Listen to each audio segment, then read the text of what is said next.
घोराणां दानवानां निरुपमप्रदनाभारखिन्नां धरित्रीं ओरो लीलावतारे अഴകിനൊടു समाश्वासयन्तं निगान्तं क्षीराम्बोधौ भुजङ्गाधिपशयनतले योगनिद्रामुदारां നേരെ കൈക്കൊണ്ടു ലക്ഷ്മി കുളിർമുല പുണരും പത്മനാഭം ഭജേഥ. പുരുഷാർത്ഥ ചതുഷ്ടയത്തെ സാധിപ്പാനായി സകല ജഗദാധാരഭൂതനായി സച്ചിദാനന്ദ സ്വരൂപനായിരിക്കുന്ന ശ്രീനാരായണന്റെ ശ്രീപാദാംബുജദ്വയങ്ങളെ ഹൃദയകമലകർണികാമധ്യത്തിങ്കലം മാറുവച്ച് നിസ്തുല ഭക്തി പുരസരം മാമണ്ണം ഉറപ്പിച്ചുകൊണ്ട് ഉപാസിച്ചുകൊള്ളണം. ഈശ്വരനെ സേവിക്കുക എന്ന് വരുന്ന സമയത്തിങ്കൽ തൽ സേവാമാർഗങ്ങൾ പല പ്രകാരേണയുണ്ട്. എന്നാൽ ഈ കലിയുഗത്തിങ്കൽ അനായാസേന മോക്ഷത്തെ പ്രാപിക്കാൻ കഥാപ്രസംഗത്തോളം നന്നല്ലതേ മറ്റൊന്നും. കഥ പറയുക എന്ന് വരുന്ന സമയത്തിങ്കൽ വാക്കിന് മാധുര്യാദി ഷഡ്ഗുണങ്ങളുടെ പരിപാകതയുണ്ടാകണമെന്നാൽ ഇപ്പറഞ്ഞതിൻ്റെ ഒരു ഗുണം പോലും ലവലേശമില്ല എന്ന് വരികിലും ഈശ്വര കഥ പറയുക എന്ന് വരുന്ന സമയത്തിങ്കൽ മഹാജനങ്ങളാകട്ടെ ഈശ്വരായവന്റെ മനസ്സ് ഈശ്വര കഥയെങ്കിലല്ലോ ലയിച്ചത്. ആയത് ഹേതുവായി ഇവന് മേൽക്കുമേൽ ഗുണോത്കർഷങ്ങൾ ഉണ്ടാകണമേ എന്ന് ഭക്തജനങ്ങളുടെ അനുഗ്രഹമുണ്ടാകുമെന്നല്ലോ മദ്ഗുരുഭൂതന്റെ നിയോഗം. ഗുരുകാരുണ്യലക്ഷ്മീ നിയോഗ.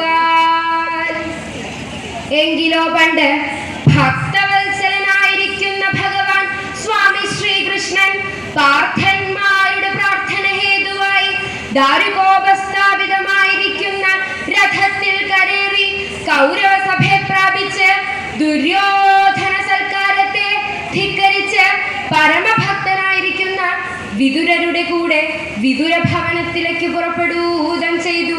അപമാനിതനായി നിദ്രാവിഹീനനായ ദുര്യോധനന്റെ അവസ്ഥയാകട്ടെ ക്ലിപ്തപ്രത്യൂഷകൃത്യസ്തതനു കുരുപതി സേവിതാ സൗബലാദേ ആസ്ഥാനിം ആതഭൂഷോ നൃപവൃഷഭവൃതാം പ്രാപ്യ ദേദീപ്യമാന നത്വാ ഗാംഗേയമുഖ്യാൻ നീചപിതൃവചസാ തുംഗമംഗാധിരാജ സ്കന്ധാസംഗീ സഭദ്രാസനമലമകരോത് ആദദേ ചാധവാണിം. കുരുപതി കുരുക്കളുടെ പതിയായിട്ടുള്ള ആള് ദുര്യോധനൻ. അദ്ദേഹം എന്താ ഉണ്ടായത് എന്നാണെങ്കിൽ ക്ലിപ്തപ്രത്യൂഷകൃത്യനായി ക്ലിപ്തങ്ങളായ പ്രത്യൂഷകൃത്യങ്ങളോട് കൂടിയവനായി സന്ധ്യാവന്തനാദികളെ ഭംഗിയായിട്ട് ചെയ്തു ദുര്യോധനൻ. അന്ന് ബ്രാഹ്മമുഹൂർത്തത്തിൽ എഴുന്നേറ്റ് കേട്ടണ്ടോ ബ്രാഹ്മമുഹൂർത്തം? രണ്ട് കൈയും കാക്കൂട്ടി തിരികെ സുഖമായിട്ട് ഉറങ്ങർക്ക് അതൊന്നും മനസ്സിലാവില്ല. അന്ന് നേരത്തെ എഴുന്നേറ്റ് പ്രഭാത സന്ധ്യയിൽ ചെയ്യേണ്ടതായിട്ടുള്ള കർമ്മങ്ങളൊക്കെ ഭംഗിയായിട്ടാണ് അനുഷ്ഠിച്ചു ദുര്യോധനൻ. അപ്പൊ സ്വതേ നട്ടുച്ചര കിടന്ന ആളാണോ ദുര്യോധനൻ? ഇപ്പോഴത്തെ ആളുകൾ അധികം അങ്ങനെയാണ്. രാത്രി തീരെ ഉറക്കില്ല. ആളുകൾ ഉണരേണ്ട സമയമാകുമ്പോ അവരുറങ്ങും. അങ്ങനെയായിരുന്നു ദുര്യോധനൻ. പക്ഷെ അന്ന് നേരത്തെ എഴുന്നേറ്റു. അങ്ങനെയല്ലേ?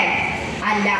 രാജാക്കന്മാരുടെ എല്ലാ കാര്യങ്ങളും വിശേഷമായിട്ടാ പ്രഭാതത്തിൽ രാജാവിനെ പള്ളിക്കുറുപ്പ് നടത്താനാ പറയാ.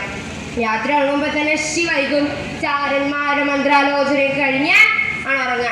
ഡോ അവേഷന്മാരെക്കണ ചാരന്മാരാണ്. അവരോട് കൂടി രാജരഹസ്യങ്ങളൊക്കെ സംസാരിച്ച ശേഷമാണ് ഉറങ്ങുക. അപ്പോഴേക്കും 2 മണി കഴിഞ്ഞിട്ടുണ്ടാവും.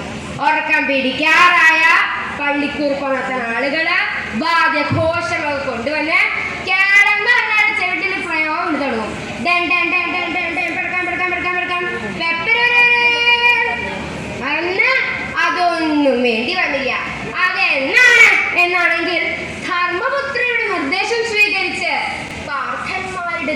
ദൂതനായിട്ട് ഭഗവാൻ കൗരവ സഭയെ പ്രാപിക്കാൻ തീരുമാനിച്ചു. അപ്പൊ നേരെ സഭയിലേക്ക് എന്നാ നമ്മുടെ സഭയല്ലേ, എന്തൊക്കെയാ സഭയിൽ ഉണ്ടാവാൻ നിശ്ചയില്ല. അപ്പൊ നാളെ സഭയിൽ വരുന്നു എന്ന് പറയണം. ധൃതരാഷ്ട്ര എന്ന് കണ്ട് പറയാം തിരിച്ച് ഭഗവാൻ ധൃതരാഷ്ട്ര കണ്ടു. നാളെ സഭയിൽ വെച്ച് കാണാന്ന് പറഞ്ഞ് ആ എഴുന്നല മാളിക ഇറങ്ങി വരണ കൃഷ്ണൻ അങ്ങനെ കണ്ടു. ദുര്യോധനൻ ആരെ വരണത്? കൃഷ്ണനല്ലേ. ഈ വഷളനെ യുദ്ധത്തിന് ക്ഷണിക്കാൻ ഞങ്ങളുടെ കൊട്ടാരത്തിൽ ചെന്നത്. അന്ന് അവരുടെ മലർന്നു കിടന്ന് ഉറങ്ങുണ്ടായത്. അതിഥി സൽക്കാരം നിശ്ചയില്ലാച്ച പഠിപ്പിച്ചു കൊടുക്കാൻ എഴുതി കൃഷ്ണൻ അങ്ങോട്ട് കണ്ടതോടെ ദുര്യോധനോടെ അങ്ങോട്ട് ചെന്നു. കൃഷ്ണ വരൂ വരൂ വരൂ, എത്ര കാലായി കണ്ടിട്ട്. ഭർത്താവൊക്കെ ഭക്ഷണം കഴിഞ്ഞിട്ടാവാം ചതുർവിധമായിരിക്കുന്ന സദ്യകളായിരിക്കണു എന്ന് പറഞ്ഞ് വിളിച്ചപ്പോ ഭഗവാൻ അതങ്ങോട്ട് തിരസ്കരിച്ചു.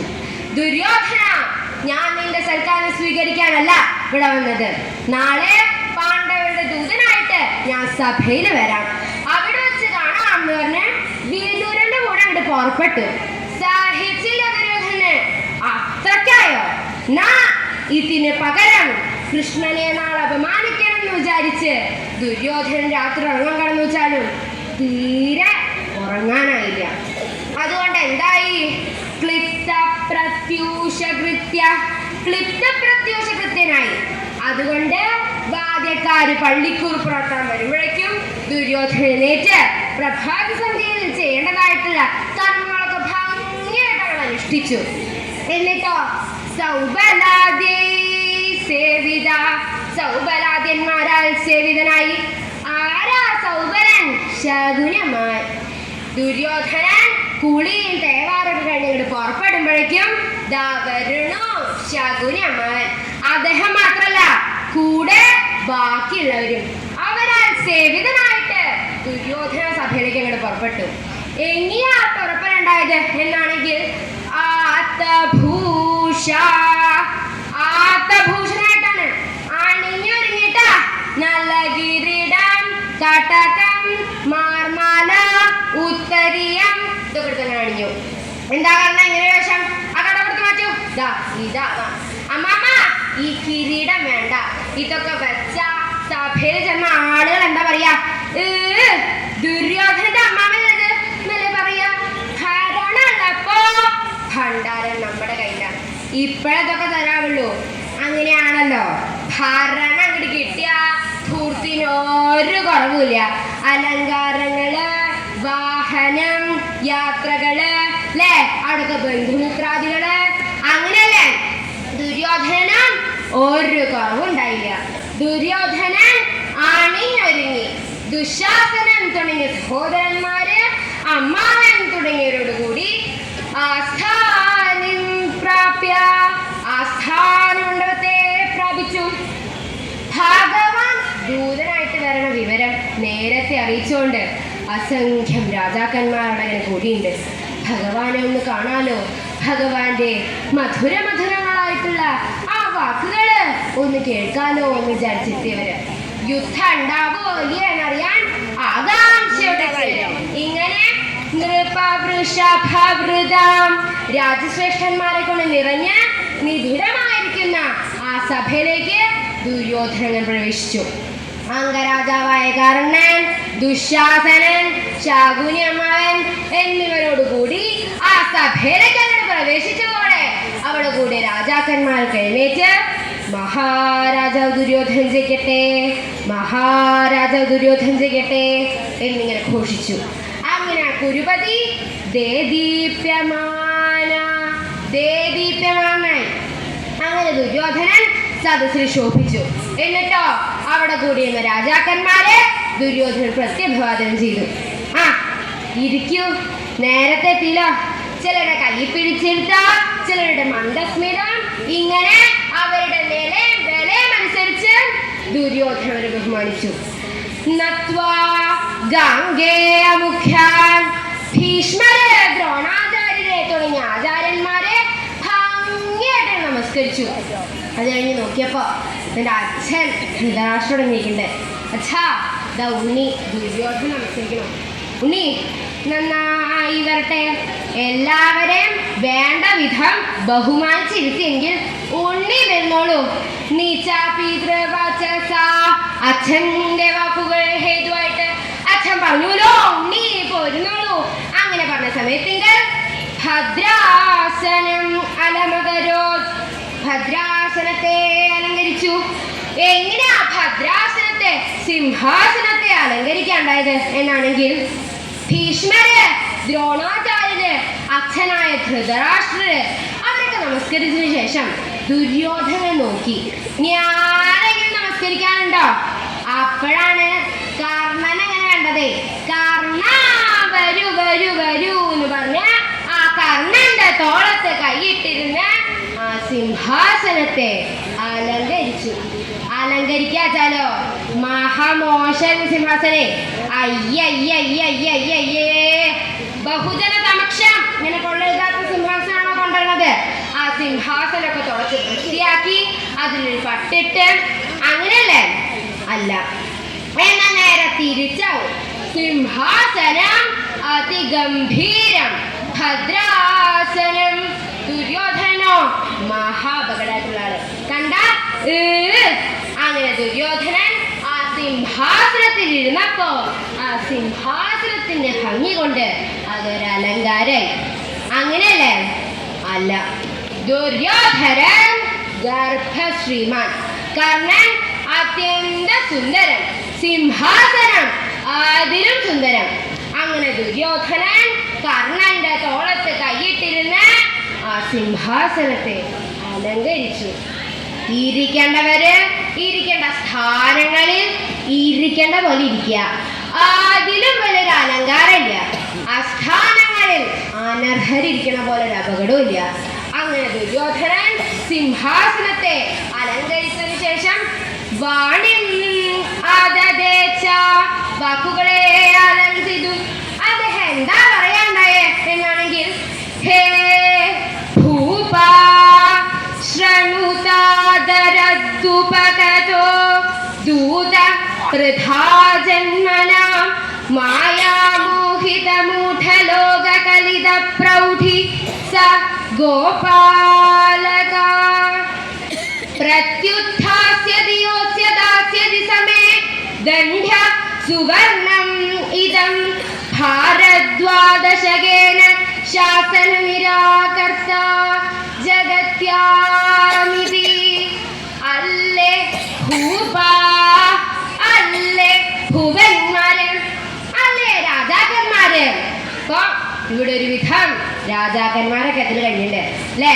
നിങ്ങള് ഞാൻ പറയണതായിട്ടുള്ള കാര്യങ്ങള് അക്ഷരം പ്രതി വള്ളി പുള്ളി വിസർഗം വിടാതെ കണ്ട് ശ്രദ്ധിച്ച് കേട്ടോണം. കേൾക്കാന്ന് പറഞ്ഞ മലയാളത്തിലാവാം അല്ലേ? തനിക്ക് ഇഷ്ടമുള്ളതൊക്കെ പറഞ്ഞോളൂ, ഞങ്ങൾ വേണമെങ്കിൽ കേട്ടോളാം, അല്ലെങ്കിൽ എന്തായാലും ഇതിന് വന്നില്ലേ ഇനി കേൾക്കാൻ നിവൃത്തിയില്ലല്ലോ പറഞ്ഞോളൂ, അങ്ങനെയൊന്നുമല്ല. ആദരാൽ ശ്രണുത, ആദരവോടുകൂടി കേൾക്കണം. എന്താ അത്ര കേമായിട്ട് കേൾക്കാള് എന്നാണെങ്കിൽ ഉപകതോ ദൂത, ദൂതൻ ഉപഗതനാകുന്നു. ഒരു ദൂതൻ ഇപ്പൊ അങ്ങോട്ട് വരാൻ പോണു. അത്രയുള്ളോ? രാജകൊട്ടാരാവ, യുദ്ധം സമാഗതായിരിക്കുക. ഇങ്ങനെയൊക്കെ വരുമ്പോ ദൂതന്മാര് വരെയും പോവൊക്കെ സ്വാഭാവികല്ലേ? അതിനൊക്കെ അത്ര പറയാണ്ടോ എന്നാണെങ്കിൽ ആരുടെ ദൂതൻ അവിടെയാ പ്രസക്തി. ദൂതൻ എന്ന് പറയുമ്പോ പ്രധാനമായിട്ട് 3 കാര്യങ്ങളാണ് ശ്രദ്ധിക്കാനുള്ളത്. ആരുടെ ദൂതൻ, ആരാണ് ആ ദൂതനായിട്ട് വരണത്, എന്താണ് ആ ദൂതന്റെ ഉദ്ദേശം. ഇവിടെ ആരുടെ ദൂതനാ വരണത്? പ്രധാജന്മനാം ദൂത, പ്രധാജന്മാക്കളുടെ ദൂതൻ. പ്രധാനത്താലോ കുന്തി ദേവി. ഇതാ എനിക്ക് കണ്ടില്ലേ, ഇതാണ് ഈ കുന്തി ദേവി. ഇവരെയാണ് ഈ പ്രധ എന്ന് വിളിക്കുക. ഈ പ്രധയുടെ മക്കളുടെ ദൂതനാണ് വരാൻ പോണത്. എന്തിനാണോ ഈ കുന്തിയുടെ മക്കളുടെ ദൂതൻ എന്ന് പറയുന്നത്? പാണ്ഡവർ വിശ്വപ്രസിദ്ധരല്ലേ, അപ്പൊ പിന്നെ പാണ്ഡവരുടെ ദൂതൻ എന്ന് പറഞ്ഞാൽ പോരെ എന്നാണെങ്കിൽ ദുര്യോധനൻ ഒരിടത്തും പാണ്ഡവരുടെ ദൂതൻ എന്ന് പറഞ്ഞിട്ടില്ല. പാണ്ഡവര് എന്നുള്ള വാക്യം ഉപയോഗിച്ചിട്ടില്ല. ഈ ഭരണകർത്താക്കളാണ് കരുതി തോന്നിയ പോലെ പറയാ എന്നിട്ട് ഞാൻ അങ്ങനെയല്ല പറഞ്ഞത്, അത് മാധ്യമ സൃഷ്ടിയാണ് എന്നൊക്കെ ഭക്ഷണത്തെ വിളിക്കുന്നില്ലേ? അതുപോലുള്ള ഒരു ഭരണകർത്താവല്ല ദുര്യോധനൻ. അപ്പൊ ആ കുന്തിയുടെ മക്കളുടെ ദൂതനാണ് ആ വരാൻ പോണത്. പാണ്ഡുവിന്റെ മക്കളൊന്നും അല്ലതേ. പാണ്ഡുവിന് പണ്ടൊരു ശാപം കിട്ടിയിട്ടുണ്ട്. തന്റെ കൈ കൊണ്ട് പത്നിയെ തൊട്ടാൽ ആ നിമിഷം തല പൊട്ടിത്തെറിക്കട്ടെ. അതിനുശേഷം ഇതൊക്കെ ഉണ്ടാകുന്നത്. ഇരിക്കണ്ടില്ലേ ധർമ്മപുത്രന്? നേരിട്ട് തന്നെ ചോദിക്കാം. ധർമ്മപുത്രന് എങ്ങോക്കൂ? ഇവിടെ ഒരു സംശയമുണ്ട്. എന്താ സംശയം? പുരാണം, തർക്കം, ന്യായം, ഛന്ദസ്, വാക്യം, നിയുക്തം എവിടെയാ? ഇതൊക്കെ താഴെയാ. അമരകോശം, സിദ്ധരൂപം അതിലും താഴെയാ. പിന്നെ എവിടെയാ? അച്ഛന്റെ കാര്യത്തിലാ. അങ്ങയുടെ അച്ഛനിപ്പോ ആരാണ്? ഞാനിപ്പോ എങ്ങനെയാണോ അറിയാ? എന്റെ അച്ഛനല്ല, അങ്ങയുടെ അച്ഛൻ. എന്റെ അച്ഛൻ പാണ്ഡു. എന്തൊരു സംശയം, ഒരു തപ്പലൊക്കെ ഉണ്ടല്ലോ. അങ്ങനെ ചോദിച്ചാ പാണ്ഡുവല്ല, പിന്നെ ആരാ? കാലൻ. ആഹാ, അച്ഛന്റെ ചായ നല്ലോണം കിട്ടിയിട്ടുണ്ട്. നോക്കുക മുഖത്തേക്ക്, കാലിന്റെ ചായ. എടോ, കാലിന്റെ പുത്രൻ ഉണ്ടാവോ? എന്തിനാ കാലം ഭൂമിയിൽ വരണത്? മനുഷ്യാത്മാക്കളെ കൊണ്ടുപോവാനാ, അല്ലാണ്ട് പുത്ര സമ്പാദനത്തിനാണോ? കാലൻ എന്താ അങ്ങനെ പുറപ്പെട്ടത്? കുറെ കാലമായി ഭൂമിയിൽ വരണം വിചാരിക്കുന്നു. ഇവിടെ ഒരു വേലിയൊക്കെ കഴിച്ച് കുടുംബമായിട്ട് ജീവിക്കാൻ വിചാരിച്ചിട്ടാ. ഇങ്ങനെ പറയല് പതിവുണ്ടോ? ആദ്യത്തെ ആള് കാലന്റെ പുത്രൻ, രണ്ടാമത്തത് ഭീമൻ. എന്താണോ? വായുവിന്റെ വിഷമം. അങ്ങനെയല്ലേ കേട്ടിട്ടുള്ളൂ? വായുവിന്റെ പുത്രൻ ആദ്യമായിട്ടാണ്. രണ്ടാമത്തെ ആള് വായുവിന്റെ പുത്രൻ. മൂന്നാമത്തെ ആള് അർജുനൻ, ഇന്ദ്രകുമാരൻ. ഇവരൊക്കെ കാട്ടിലുണ്ടായിരുന്നേ. നോക്കുമ്പോഴത്തേക്ക് തനി കാട്ടാളന്മാരുടെ ഛായ. പ്രധാനികളുടെ അമ്മ കുന്തി ദേവി ആയതുകൊണ്ട് ദുര്യോധന എന്തേ പറയാറുള്ളൂ? കുന്തിയുടെ മക്കള്. അല്ലാണ്ട് ഇതിപ്പോ കാലന്റെ മകനാണോ, ദേവേന്ദ്രന്റെ മകനാണോ, കാട്ടാളന്റെ മകനാണോ എന്നൊക്കെ ഇപ്പൊ എങ്ങനെയാണോ അറിയാ? ആ കുന്തിയുടെ മക്കളുടെ ദൂതൻ ആണ് ഇവിടെ വരാൻ പോണത്. ആരാ വരണത്? ഗോപാലക. ആ ഗോപാലനില്ലേ, പശുക്കളെ മേച്ചടക്കാൻ ഏട്ടയ്യൻ കൃഷ്ണൻ. കൃഷ്ണൻ എന്ന് പറഞ്ഞാ പോരാ, എന്തൊക്കെ നാമങ്ങളാണല്ലേ അല്ലേ? മുരളീധരൻ. എല്ലാ നാമങ്ങളും അവന്റെ കള്ളത്തരാ. മുരളീധരൻ കള്ളല്ലാന്ന് പറയാൻ പറ്റുമോ? അച്യുതാനന്ദൻ മഹാകള്ളൻ. ഇപ്പൊ കുറച്ച് ഭേദമായിട്ട് തോന്നുന്ന പേര് അല്ലേ? ഗോവിന്ദൻ, വാസുദേവൻ, നാരായണൻ, ഇതൊക്കെ നാമങ്ങളാണ്. ഇത്ര കള്ളൻ ലോകത്തിലില്ല.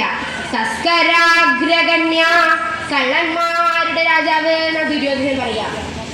ഇവൻ ആരെ ഇത്ര യോഗ്യനായിട്ട് പറയാന്നാണെങ്കിൽ, മായാമോഹിത മൂഢലോക കലിത പ്രൗഢി. മായ കൊണ്ട് മോഹിതന്മാരായിരിക്കുന്ന മൂഢലോകത്തിന് കലിതയായിരിക്കുന്നവൻ. ആ വൃന്ദാവനത്തിലെ ചാണകം പാൽ നടക്കണ നിരക്ഷരകുക്ഷികള് ഈശ്വരനാണ് എന്ന് പറയണ സഗോപാലക ആണ് കൃഷ്ണൻ. ഇങ്ങനെയൊക്കെയാണെങ്കിൽ ഒരാൾക്ക് സഭയിൽ പോകാൻ പറ്റുമോ? സഭയിൽ പോവാൻ ഇതിൻ്റെ ഒന്നും ആവശ്യമില്ല. ഭൂരിപക്ഷം കൂടെ ഉണ്ടെങ്കിൽ ആർക്കും സഭയിൽ പോവാം. കാണില്ലേ ഓരോരുത്തരുടെ അവസ്ഥ? എത്ര കൊള്ളെഴുതാത്തവരാ സഭയിൽ ഇരിക്കുന്നത്. ഈ ഗോകുലത്തിലെ ഭൂരിപക്ഷം കൃഷ്ണന്റെ കൂടെയായിരുന്നു. കുട്ടിക്കാലം തുടങ്ങേണ്ടവരെ കള്ളത്തരങ്ങള് അല്ലേ? എടോ, അങ്ങനെയൊന്നും പറഞ്ഞാൽ ഞാൻ സമ്മതിക്കില്ല. ഭഗവാൻ കാളിയമർദ്ദൻ ഉണ്ടായില്ലേ, പൂതനെ മർദ്ദിക്കുണ്ടായില്ലേ, കംസനെ കൊല്ലുണ്ടായില്ലേ? ഒന്നും ഉണ്ടായിട്ടില്ല. പൂതനാമർദ്ദനെ പൂതനാന്നൊരു കുട്ടി ഉണ്ടായിരുന്നു അവിടെ. എന്തൊരു ഭംഗിയായിരുന്നു അവളെ കാണാൻ. അവളത് ഏത് കുട്ടികളെ കണ്ടാലും അപ്പെടുത്ത് മുലയെടുക്കും. പിന്നെ ആർക്കും അതിന് മുലയെടുക്കണ്ടില്ല, കാരണം അത് അപ്പ ചാവും. ഈ പൂതന കൃഷ്ണനെ മുലയെടുത്തു, പൂതന മരിച്ചു. അതെന്താണ് അങ്ങനെ? ചിലരെ പാമ്പ് കടിച്ച പാമ്പ് ചാവും. ഈ പാമ്പിനേക്കാ വിഷമുള്ള വക. ഈ നമ്മുടെ നാട്ടിലൊക്കെ ഇല്ലേ, കംസനെ കൊന്നു, വലിയ കാര്യമായില്ലേ? സ്വന്തം അമ്മാനെ തല്ലിക്കൊന്നു. ഇതൊക്കെ ഇപ്പൊ വലിയ കേമത്താണ് വിരിച്ചിരിക്കണത്. കാളിയമർദ്ദനം ഒരു മർദ്ദനം ഉണ്ടായിട്ടില്ല. എന്താ ഉണ്ടായേ ഞാൻ പറഞ്ഞുതരാം. ഒരു ദിവസം കൃഷ്ണൻ ഞാൻ നടന്നു പോകുമ്പോ അവിടെ കുറച്ച് ചെളിവെള്ളം കെട്ടിക്കിടക്കണുണ്ട്. അതിലൊരു നീർക്കോല് അഴിഞ്ഞുണ്ടായിരുന്നു. കൃഷ്ണൻ അറിയാണ്ട് ചവിട്ടി ചെയ്ത് ആ നീർക്കോലിയുടെ തലമില്ല യോ എന്ന് പറഞ്ഞ ചാട്ടാ. അപ്പോഴേക്കും നീർക്കോലി ഇങ്ങോട്ട് ആടി. അപ്പൊ കൃഷ്ണ അങ്ങോട്ട് ആടിപ്പോ നീർക്കോലി അപ്പോഴേക്കും അങ്ങോട്ട് ആടി. വീണ്ടും ചവിട്ടി നീർക്കോലിയുടെ തലേമ. അപ്പൊ കുട്ടികളെ ചോദിച്ചു, എന്താ കൃഷ്ണ നീർക്കോലി അടിച്ചോ? ഏയ് നേർക്കോലൊന്നല്ല, ഇതാണ് കാളിയൻ. ഞാൻ കാളിയെ മർദ്ദനം ചെയ്തു. ആളുകൾക്ക് കാളിയനെ കുറിച്ച് ധാരണ ഉണ്ടേ. ഇവരിങ്ങനെ വന്ന് പറഞ്ഞപ്പോ ആളുകൾ വിചാരിച്ചത് കൃഷ്ണൻ കാളിന്തിയിൽ ചാടി കാളിയെ മർദ്ദനം ചെയ്തു എന്നൊക്കെ. സത്യത്തിൽ നീർക്കോട് കലമ ചവിട്ടുണ്ടായത്. ഓരോരുളം കല്ല് പൊക്കി പിടിച്ചതാണ് ഇവരൊക്കെ കൂടി പറഞ്ഞ് പറഞ്ഞ് പറഞ്ഞ് പറഞ്ഞ് പറഞ്ഞ് ഗോവർദ്ധനുദ്ധാരനാക്കിയത്. അങ്ങനെയുള്ള ഈ വിവരമില്ലാത്തവർക്ക് ശിരോലങ്കാരമായ കൃഷ്ണൻ ഇവിടെ വരാൻ പോണു. ഇനി എന്താ ദൂതന്റെ ഉദ്ദേശം എന്നല്ലേ? ആ കുരുത്തം കെട്ടവർക്ക് കുന്തിയുടെ മക്കൾക്ക് രാജ്യം കൊടുക്കണം എന്ന് പറയാനാവും ഞാൻ വിചാരിക്കണത്. അവൻ വരുമ്പോ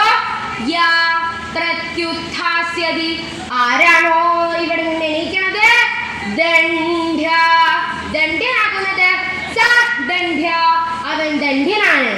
ആരെങ്കിലും ഇവിടെ നിന്ന് കൃഷ്ണ മുകുന്ദ നാരായണ ഹരേ അറിയാതെ ഇവിടെ ഉണ്ട് ചില കൃഷ്ണഭക്തന്മാര്. ഒരെണ്ണ ഇവിടെ നനഞ്ഞ ശിക്ഷയ്ക്ക് ഞാനാണ്. ഒരാള് വരുമ്പോ എണീറ്റ ശിക്ഷയോ? എന്താടോ അവനെ കഴിയുമ്പോ ഏറ്റവും കൊണ്ടുപോവുക. എന്താ മഹാപരാധം ചെയ്തു? എന്താ അത്? ഒരാള് വന്നപ്പോ കണ്ണടച്ചു. ഇതൊക്കെ വലിയ കുറ്റാണോ?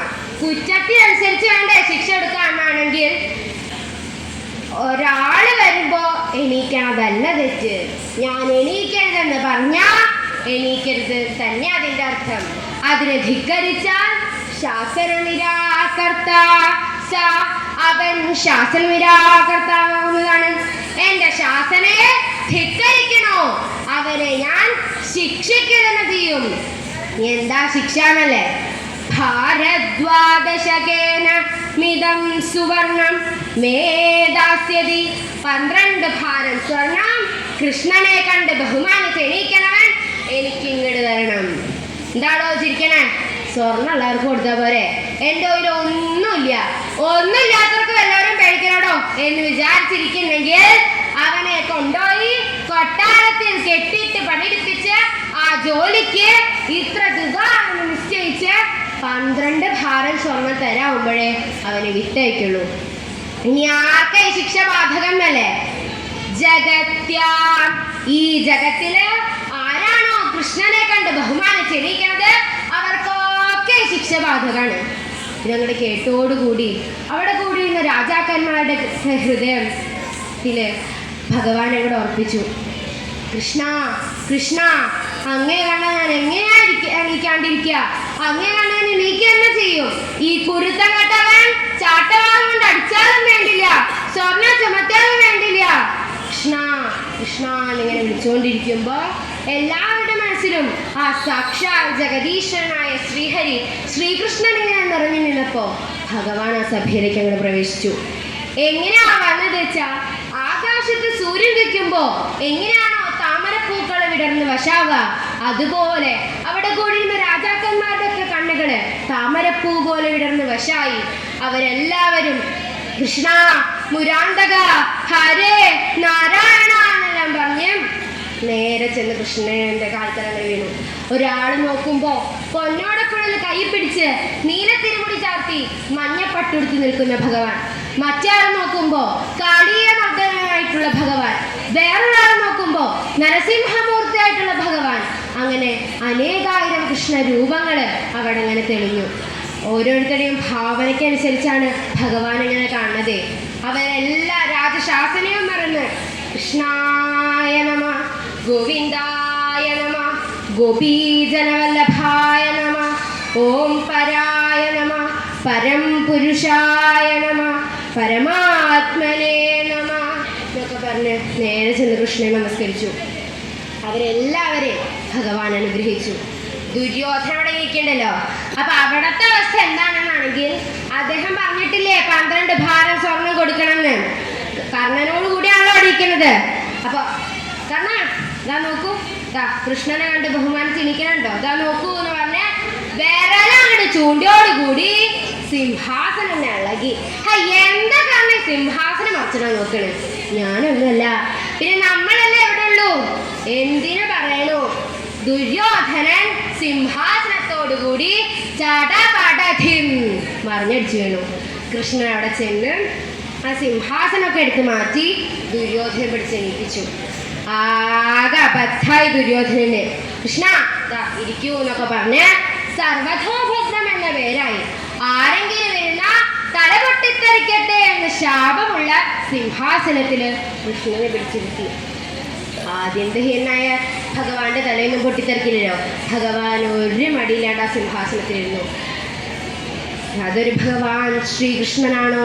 പാർത്ഥദൗത്യ പരിപൂരണത്തിന് കൗരവസഭയെ പ്രാപിച്ച് ദൂതിന് പുറപ്പെട്ടത് ആ ഭഗവാൻ സ്വാമി ശ്രീകൃഷ്ണൻ നിങ്ങളെ രക്ഷിക്കട്ടെ.